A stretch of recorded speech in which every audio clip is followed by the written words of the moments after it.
Good morning दोस्तों। आइए आज क्लास में बात करेंगे ऊतक यानी टिश्यू के बारे में। दोस्तों पिछले क्लास में हम अच्छे से बताए थे आपको कोशिका के बारे में, और पिछले क्लास में दोस्तों हम कोशिका के बारे में अध्ययन किए थे। हमको पता है कि आपको भी अच्छा सा ये बात समझ में आया हो कोशिका क्या होते हैं, और आपको वहाँ एक हम बात बताए थे, आपको याद हो दोस्तों, जहाँ पर ये बताए थे जो कोशिका होते हैं ना, ये समान कोशिकाओं यानी जो एक तरह की कोशिका, जैसे कहने का अर्थ होगा कि एक कोशिकीय जीव हो तो एक कोशिकीय जीव भाग लेंगे, अगर बहुकोशिकीय हो तो बहुकोशिकीय जीव भाग लेंगे। तो जब भी समान कोशिकाओं के समूह को, पहला पॉइंट देखिए दोस्तों, यहाँ लिखे हैं कि समान कोशिकाओं के समूह को हम क्या कहते हैं दोस्तों? ऊतक कहते हैं। क्या कहते हैं? ऊतक कहते हैं। यानी समान कोशिकाओं के समूह को जब समान कोशिकाएं आपस में संयोज करते हैं तो ऊतक का निर्माण करते हैं। आपको एक बात हम बताएंगे, शायद आपको याद होगा, हम आपको कोशिका में ये बात बताया था, वो कोशिका में हम दोस्तों वहाँ पर ये बताए थे आपको हम कि जो ऊतक होते हैं ये कैसे। अच्छा, आपको बताए थे जो समान कोशिका यानी जो सेल होते हैं ये आपस में संयोज करते हैं, यहाँ से दोस्तों क्या बनाते हैं? टिश्यू बनाते हैं टिश्यू। इसके लिए कोई एक अच्छा उदाहरण दिए थे कि अगर ईंट को ईंट से जोड़िएगा तो क्या बनता है? दीवार बन जाता है। दीवार को आपस में ईंट से दीवार बन जाएगा, दीवार को जोड़िएगा तो एक कमरा बन जाएगा, इसी कमरा को आप जोड़िएगा, तो जाके अंत में घर बन जाता है दोस्तों। ठीक उसी प्रकार से हम सेल को आपस में जोड़ेंगे, जब कोशिका को आपस में जोड़ेंगे तो ऊतक का निर्माण करते हैं। क्या बात दोस्तों?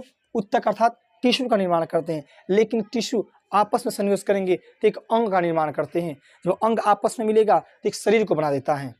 ये क्या करेगा दोस्तों? एक अंग को बनाता है। ये अंग मिलेगा तो एक शरीर बना देगा। यानी कहने का अर्थ है कि अब लाइन में पढ़ते, पहले हम कोशिका पढ़ लिए, सबसे छोटी इकाई पढ़ लिए हैं, उसके बाद टिश्यू के बारे में बात करेंगे। तो टिश्यू किसे कहते हैं? आपको पता है समान कोशिकाओं के समूह को दोस्तों, समान कोशिकाओं के समूह को क्या कहते हैं? ऊतक कहते हैं। जबकि ऊतक के अध्ययन को हिस्टोलॉजी कहा जाता है। ऊतक के अध्ययन को दोस्तों हिस्टोलॉजी कहा जाता है। जबकि पिछले वीडियो में बताया था आपसे कि कोशिका के अध्ययन को, फटाफट कमेंट कीजिए तो कोशिका के अध्ययन क्या कहा जाता है?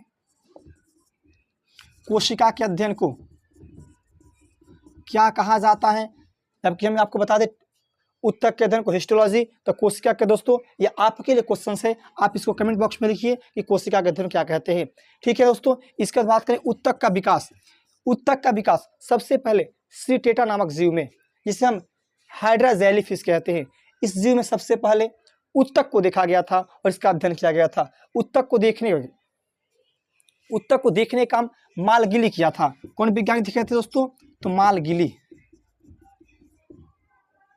मालगिली नामक वैज्ञानिक ने ऊतक को देखा था, ऊतक के विकास को देखा था, इसके बारे में अध्ययन किया था। ऊतक के अध्ययन को हिस्टोलॉजी कहते हैं।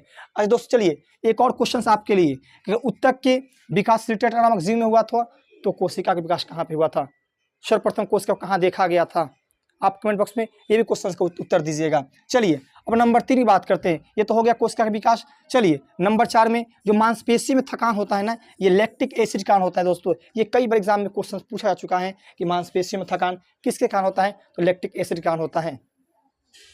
यानी लैक्टिक एसिड के कारण क्या होता है? मांसपेशियों में थकान आते हैं। जब कोई आदमी, जो लोग रनिंग की तैयारी करते हैं, जब कोई दौड़ते हैं ना, तो एक दिन दौड़ेंगे, 2 दिन दौड़ेंगे, धीरे धीरे अगर दौड़ना प्रारंभ करते हैं तो उनके मांसपेशी में थकान प्रारंभ हो जाता है। वजह क्या है? लैक्टिक एसिड के कारण। तो इसके लिए एक नॉर्मल दवा आता है, इसका नाम सुनेंगे, इसका वेवरन एसर आता है, ये लोग वेवरन 50 का कहते हैं। उसका 2 ऐसे दवा काम है ना, जो दोनों दवा क्या करते हैं? ये लैक्टिक एसिड के काम करते हैं, मांसपेशी की थकान को दूर करते हैं। लोग ये प्रयोग करते हैं। चलिए उसके आगे बात करेंगे हम ऊतक। ये ऊतक मुख्यतः 2 प्रकार के होते हैं दोस्तों। कितने प्रकार का? 2 प्रकार का। पहला 1 नंबर जंतु ऊतक, नंबर 2 में पादप ऊतक। यहाँ हम आपको जूलॉजी में सबसे पहले जंतु ऊतक के बारे में बात करेंगे। जो रह गया बात पादप ऊतक का, इसको हम बॉटनी पढ़ाएंगे, वहाँ इसके बारे में अध्ययन कराएंगे दोस्तों। ठीक है, अभी हम पढ़ रहे हैं जूलॉजी यानी जंतु विज्ञान के बारे में। तो सबसे पहले बात करेंगे जंतु विज्ञान। दोस्तों कुछ दिन पहले से वीडियो में नहीं बन रहा था क्योंकि कुछ टेक्निकल प्रॉब्लम आ गई थी, इसके लिए हम वीडियो बनाना बंद कर दिए थे, और फिर आज से हम क्लास चालू किए हैं। तो आज क्लास में देखिएगा हम ऊतक के बारे में बता रहे हैं दोस्तों। चलिए तो सबसे पहले बात करें जंतु ऊतक, यानी जंतु में पाए जाने ऊतक जितने होते हैं इस सबको हम पढ़ेंगे। जंतु में देखिएगा ये जंतु 4 प्रकार के जंतु ऊतक जो होते हैं दोस्तों, ये 4 प्रकार के होते हैं। 4 प्रकार में नंबर 1 होता है आपका उपकला ऊतक, नंबर 2 में होगा संयोजी उत्तक, नंबर 3 में पेशीय उत्तक, नंबर 3 होता है आपका तंत्रिका, नंबर 4 में तंत्रिका उत्तक यानी उपकला उत्तक। उपकला उत्तक को हम अंग्रेजी में इपिथेलियम टिश्यू कहते हैं। क्या कहते हैं दोस्तों? तो एपिथेलियम टिश्यू कहते हैं, जबकि संयोजी उत्तक को कनेक्टिंग टिश्यू, कनेक्टिंग का अर्थ होता है एक दूसरे को जोड़ना, बांध के रखना, कनेक्ट करके रखना, उसे कहते हैं कनेक्टिंग टिश्यू। नंबर 3 बात करते हैं पेशीय उत्तक, इसे मस्कुलर टिश्यू कहते हैं। नंबर 4 में तंत्रिका उत्तक, इसे न्यूरॉन टिश्यू कहते हैं। फिर दोस्तों यहाँ पे देखिएगा ना, तो पेशीय उत्तक मुख्यतः 3 प्रकार के होते हैं। नंबर 1 में आपका अनैच्छिक पेशी, नंबर 2 में आएगा आपका ऐच्छिक पेशी, नंबर 3 में आएगा हृदय की पेशी। इस आज सबको इसके बारे में आपको बारी बारी से बताएंगे। सबसे पहले बात करेंगे उपकला उत्तक। उपकला उत्तक क्या होता है ये दोस्तों याद रखिएगा। उपकला उत्तक का दोस्तों त्वचा बना होता है, जो शरीर का बाहरी आवरण होता है ना, ये उपकला उत्तक का त्वचा बना होता है दोस्तों। तो उपकला उत्तक का त्वचा बना होता है और इसका काम क्या है, ये वसा को संग्रहित करता है दोस्तों, वसा को संग्रहित करता है। लेकिन बुढ़ापे की अवस्था में दोस्तों ये वसा होता है ना, ये संग्रहित खत्म होता है और वसा खत्म होने के कारण, कमी होने के कारण त्वचा में झुर्रियाँ पड़ जाता है, अर्थात सिकुड़ जाता है। ये किस में आता है? तो उपकला उत्तक में आता है दोस्तों। नंबर 2 बात करेंगे संयोजी उत्तक। संयोजी उत्तक किसे कहते हैं? ये 2 अंगों को जोड़ने काम करता है। जैसे कहा दे कि हड्डी को हड्डी से जुड़ना कौन सा उत्तक कहलाएगा? संयोजी उत्तक कहलाएगा। रक्त कौन सा कहलाएगा? संयोजी कहलाएगा। अर्थात उसका शर्त यह है कि तरल संयोजी कहलाएगा, कि तरल है रक्त आपका। ठीक उसी प्रकार जितने मस्कुलर सिस्टम के आते हैं, ये भी आपका उत्तक आते हैं। मांसपेशियों को मांसपेशी से जुड़ना, हड्डियों को मांसपेशी से जुड़ना, यानी किसी भी अंग को जुड़ने की बात करेंगे। अच्छा देखिए ना, यहाँ पर संयोजी का अर्थ होता है कनेक्टिंग, यानी कनेक्टिंग का अर्थ होता है जुड़ना, ये होता है ना। तो इसको जब जोड़ेंगे हम तो जुड़ने का बात आएगा तो संयोजी उत्तक कहलाएगा। ये पूरे उत्तक में सबसे अधिक संयोजी उत्तक पाए जाते हैं, जो लगभग 30% होते हैं। ये क्वेश्चन कई बार पूछा है कि 4 उत्तक में सबसे ज़्यादा कौन से उत्तक पाए जाते हैं, उसका नाम है संयोजी उत्तक। ये क्वेश्चन कई बार एग्जाम में पूछा चुका है, आपको बोर्ड एग्जाम से लेकर कंपटीशन एग्जाम तक पूछा है कि संयोजी उत्तक जो होता है सबसे कितने परसेंट होते हैं? लगभग 30%।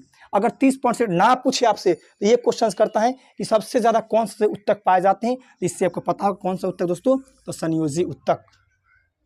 संयोजी उत्तक का अस्थि बना होता है, बात कर रक्त होता है उसको, यह भी संयोजी उत्तक होता है। ये सब संयोजी उत्तक का बना होता है। फिर दोस्तों चलिए नंबर 3 की बात करेंगे, ये होता है पेशीय उत्तक। पेशीय का अर्थ होता है मस्कुलर सिस्टम, यानी आपका मस्कुलर टिश्यू, यानी मांसपेशी की बात करते हैं। जबकि मानव शरीर में मांसपेशियों की संख्या आपको पता होगा दोस्तों कि 639 होता है। कहीं एग्जाम में आपको 640 भी देता है, जबकि आपको हड्डी का पता था कि बोन की संख्या कितना होता है? 206 होता है। लेकिन बचपन में शिशु में देखिएगा ये संख्या कितनी होती है दोस्तों, हड्डियों की संख्या, तो आपको 270 से 310 के बीच होता है। लेकिन औसतन हम 300 मानते हैं कि एवरेज आपका हड्डी जो होता है बचपन में ये 300 का होता है। जबकि यंग में आइएगा तो वहाँ पर आपको विकसित अवस्था में तो इसका संख्या कितना होता है? तो 206 हो जाता है। दोस्तों आपको जब कंकाल पढ़ाएंगे वहाँ पर 206 हड्डी आपको काउंट करके दिखाएंगे कहाँ पर कितने हड्डी होते हैं। ठीक है दोस्तों चलिए, तो यहाँ पेशीय उत्तक दोस्तों ना ये 3 प्रकार के होते हैं। कौन कौन होते हैं? नंबर 1 में देखिएगा तो आपको मिलेगा अनैच्छिक पेशियाँ। अनैच्छिक पेशिया का अर्थ होता है दोस्तों ये आपकी इच्छा के अनुसार काम ना करे। आखिर ये काम कराता कौन है? आपको पता है कि मस्तिष्क का हाइपोथैलेमस होता है। ये आपको पता है मस्तिष्क में 2 मुख्य प्रकार के देखिएगा ना, तो एक आपको मिलेंगे थैलेमस, दूसरा मिलेगा हाइपोथैलेमस। जो थैलेमस होता है ये बाहरी वातावरण का एहसास दिलाता है। मस्तिष्क का थैलेमस भाग ये बाहरी वातावरण का एहसास दिलाएगा।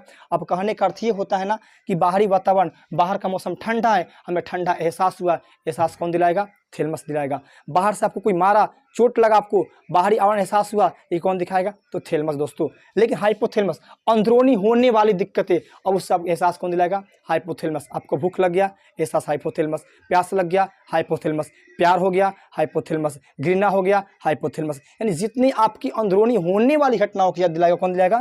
तो आपको हाइपोथैलेमस।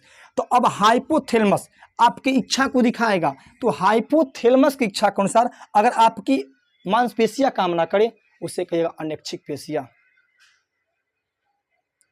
जो आपके इच्छा के अनुसार काम ना करे। हम सोचते हैं कि चलो इच्छा के अनुसार काम करा ले, अच्छा मेरा हाथ है, हम अपनी इच्छा के अनुसार जैसे वैसे घुमा सकते हैं, गर्दन है घुमा सकते हैं, पैर है चला सकते हैं, अपनी इच्छा के अनुसार, मन ना करेगा नहीं चलाएंगे। लेकिन इसका कहने का अर्थ है कि आपकी इच्छा के अनुसार नहीं चलेगा। तो इसमें आता है, आप देखे होंगे, इसमें हृदय की पेशियाँ भी आती है, इसके अंतर्गत आती है। उसके अलावा आहार नाल की पेशियाँ आती हैं। अब आहार नाल आपका है, आप भोजन करिए, आपका इच्छा ये कहता है कि सफ़र लंबा है, दूर का सफ़र है, हम भोजन एक टाइम करेंगे और 2 टाइम तक एक काम किया जाए, अपनी इच्छा के अनुसार भोजन को रोक लिया जाए और बाद में पचाने की प्रक्रिया शुरू होगी। ऐसा पॉसिबल है? नहीं पॉसिबल है। अब क्यों पॉसिबल नहीं है? ये आपका अनैच्छिक पेशियाँ आपकी इच्छा के अनुसार काम नहीं करेंगी। अगर इच्छा के अनुसार काम करेंगी उसे कहते हैं ऐच्छिक पेशियाँ कहते हैं। तो क्या हो जाएगा? वैसी पेशियाँ जो आपकी इच्छा के अनुसार काम ना करे उसे क्या कहेंगे? अनैच्छिक पेशियाँ। जैसे में आहार नाल की पेशियाँ, हृदय की पेशियाँ अनैच्छिक पेशियाँ के अंतर्गत आते हैं। उसके अलावा ऐच्छिक पेशियाँ जो आपके इच्छा के अनुसार काम करे, हम जो कहें सोई हो। मेरा हाइपोथैलेमस जैसे एहसास दिलाएगा, मेरा हाइपोथैलेमस कहा कि चलो आगे को बढ़ते हैं, हम बढ़ते जाते हैं, बढ़ते जाते हैं। जब आगे की ओर जाएंगे, बढ़ते जाएंगे, मन का एक चीज इच्छा कर देगा, नहीं जाएंगे, बैठ जाएंगे, रुक जाएंगे। हमारे जैसे इच्छा किया हमने वैसे चलाया, तो पैर चलाया ना। हमारी इच्छा किया हाँ चलो हम कुछ हाथ से लिख देते हैं, इच्छा बंद हो गई नहीं लिख सकते, तो हाथ से किए ना। तो ऐच्छिक पेशियाँ में आते हैं हाथ पैर की पेशियाँ, गर्दन की पेशियाँ, जैसे मैंने से गर्दन घुमा सकते हैं, पॉसिबल ये भी है। तो ये इसे कहते हैं दोस्तों क्या? ऐच्छिक पेशियाँ। नंबर 3 बात करते हैं हृदय की पेशियाँ। हृदय पेशियाँ होती है, ये भी आपका अनैच्छिक पेशी के अंतर्गत आते हैं। हृदय पेशियाँ अनैच्छिक पेशी के अंतर्गत आते हैं। तो हृदय पेशियाँ ये भी आपकी इच्छा के अनुसार नहीं, अगर आप चाहते हैं कि हमारी इच्छा के अनुसार हृदय पेशियाँ काम करें, चलो इतना धड़कता है थोड़ा सा इसको रोक लेते हैं, आराम कर लें, तो याद रखिए दोस्तों अगर ये आराम करने लगा ना तब पूरी दुनिया के इससे आराम कर लीजिएगा, उठने का मौका नहीं मिलेगा। तो हृदय पेशियाँ।